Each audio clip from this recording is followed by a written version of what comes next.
As the calendar flips to mid-September, the NBA offseason may be winding down, but the speculation and intrigue around the Boston Celtics is just getting warmed up.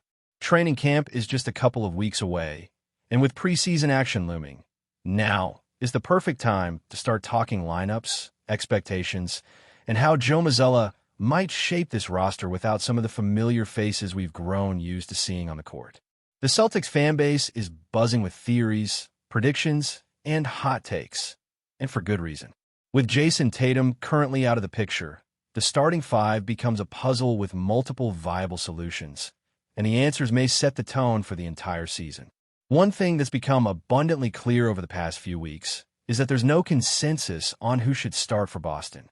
Different outlets and analysts have put forward some surprising combinations, some sticking to continuity, others leaning into upside or youth. One of the more unexpected lineups that made the rounds came courtesy of Celtics blog, featuring Peyton Pritchard at point guard, Derek White at the 2, Jaylen Brown on the wing, Sam Hauser at the 4, and Neemias Queta holding down the center spot. That lineup raises some eyebrows, and not just because Hauser is slotted in as a starting power forward. You're essentially asking him and Jaylen Brown to defend against physical, bruising fours on a nightly basis, which could put them at a serious disadvantage on the defensive end. The case for Hauser being in the starting five is simple: spacing. With Pritchard, White, Brown, and Hauser all capable of shooting from deep, and if Queta can stretch the floor even just a little, the Celtics would have 4 legit floor spacers around Jaylen Brown, giving him more room to operate and attack the rim. That concept has worked in the past with Kristaps Porzingis playing the 5 and pulling opposing bigs away from the basket. But if Tatum and KP aren't out there, you lose a lot of that gravitational pull. Suddenly, the floor doesn't stretch quite the same way, and Boston could find themselves relying too heavily on perimeter jumpers from role players who may not be built for that level of volume and consistency. That said, it's still an intriguing thought, especially if Queta proves to be a reliable anchor in middle. If he can hold down the paint and earn starter minutes, that might allow Brad Stevens and the front office to shift focus in the offseason to 2 very clear positional needs: point guard and power forward. Because as it stands right now, there's a gaping hole at the 4 when Tatum isn't on the floor, and it's not realistic to expect Sam Hauser to step in and patch that up full-time. But Hauser's inclusion wasn't the only curveball. Another version of the starting 5, which is starting to gain traction, features Pritchard, White, Brown, Chris Boucher at the 4, and Neemias Queta at the 5. This one feels a bit more balanced, and honestly, it's the lineup that makes the most sense given the current roster makeup. Starting Pritchard at the 1 puts the ball in the hands of someone who's been pushing for a bigger role and coming off a breakout season. He averaged 14 points and 4 assists off the bench while shooting efficiently from all areas: 47% from the field, 41% from beyond the arc, and 84% from the line. His usage rate was around 19%, and in games where that number climbed, so did his production, up to 19 points per game while shooting over 60% on 2s and 42% on 3s. It's a small sample, but the numbers suggest that when given more control of the offense, Pritchard has the potential to flourish. Of course, there's still a lot of uncertainty when it comes to Chris Boucher. At 32 years old, it's a little wild to imagine him suddenly stepping into a starting role and thriving, especially considering he's been more of a high-energy bench guy throughout his career. But there's something intriguing about Boucher's defensive upside and athleticism. Unlike Hauser, he brings some vertical spacing and shot-blocking potential. He's always been a bit of fantasy basketball darling because of the per-minute production, blocks, steals, threes. He gives you a little bit of everything. The big question is whether he can sustain that overextended starter-level minutes and against top competition. If the Celtics go with Boucher over Hauser, they sacrifice some spacing but gain versatility and a defensive edge. It's the classic debate. Do you want the known floor of spacing or the unknown ceiling of activity and athleticism? And then you have the people pushing for Anthony Simons to step in as the starting point guard instead of Peyton Pritchard. In that scenario, Pritchard stays in his 6th-man role, a spot where he clearly excelled last season. That idea was floated in another projected lineup featuring Simons, White, Brown, Hauser, and Quetta. This version keeps the spacing while arguably upgrading the offensive burst in the backcourt, depending on how you rate Simon's playmaking and scoring ability. But again, you're back to that Hauser conundrum. His defensive limitations are well documented, and it's fair to question how long the Celtics can roll with him in a major starting role without it becoming a liability, especially if Mazzulla wants to keep playing that switch-heavy, perimeter-focused defensive scheme. Now, if the Celtics stumble out of the gate, and that's a real possibility given the uncertainty surrounding health and rotation, you could see things get even more experimental. There's one version of a starting five that might raise the most eyebrows. Peyton Pritchard, Derek White, Jaylen Brown, Josh Minott, and Neemias Quetta. That's right, Josh Minott. The case for him? Upside. Minott barely saw meaningful minutes in Minnesota last season, but in those limited opportunities, he put up some eye-popping advanced metrics. According to Cleaning the Glass, he ranked in the 96th percentile in block rate and 83rd percentile in steal rate. The problem? Fouls. Lots of them. If he can clean up the discipline, there might be a real defender in there, and Boston could use another wing forward with size and switchability. Look, no one's saying Josh Minott is the answer today. But if the Celtics start the season sluggish, maybe sitting in that play-in range around the 7th or 8th seed by January, it wouldn't be shocking to see Brad Stevens and Joe Mazzulla shift gears a bit. That could mean leaning into the younger talent on the roster to see who fits long-term. In that case, resting core players like Brown and White for stretches while giving bigger roles to guys like Minott, Jordan Walsh, Baylor Scheierman, or even someone like Luka Garza could become part of the strategy. Not because they're tanking, but because they're evaluating what they have and setting the table for a more complete, reloaded run next year.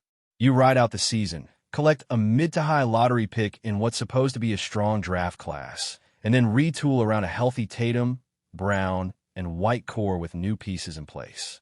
All that to say, Boston's path isn't guaranteed.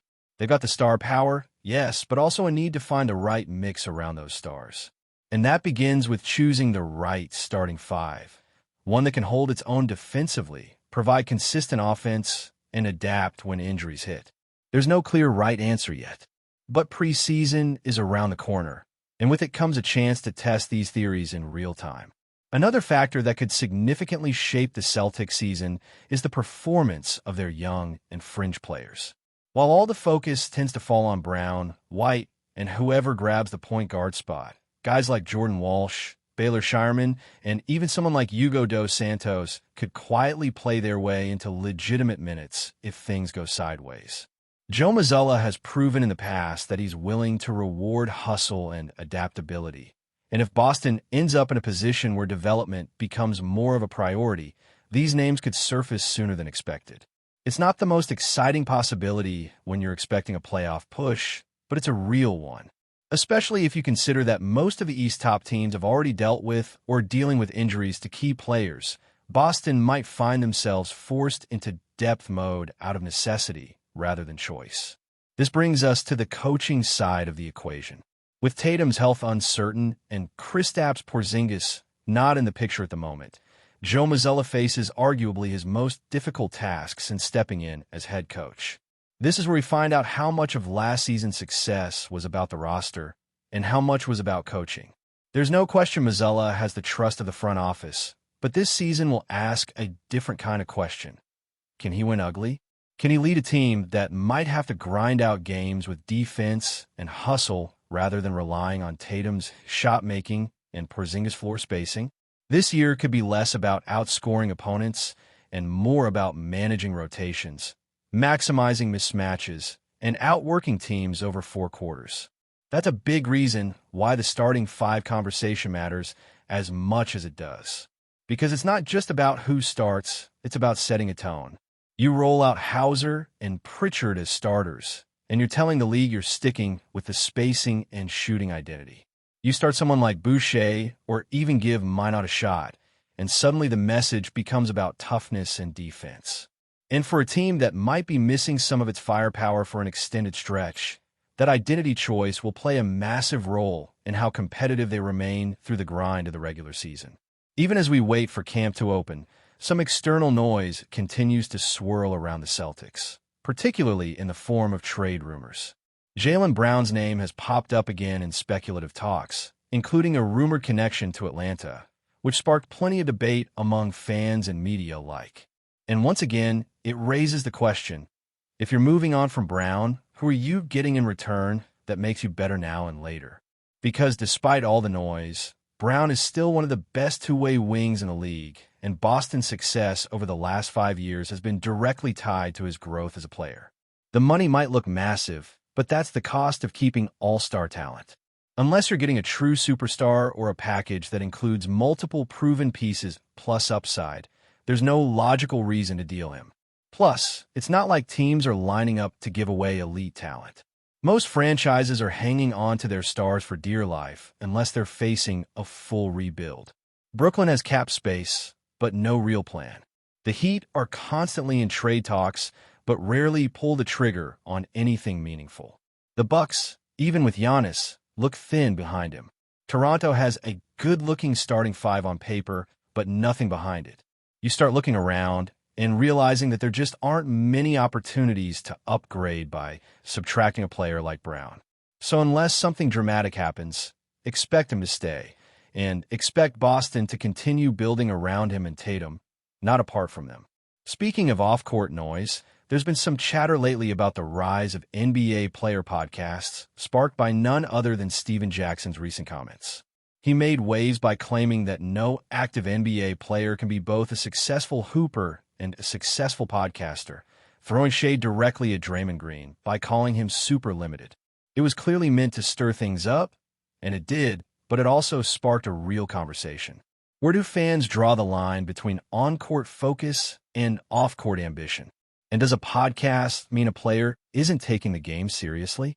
Look, it's easy to pile on when a player isn't living up to expectations.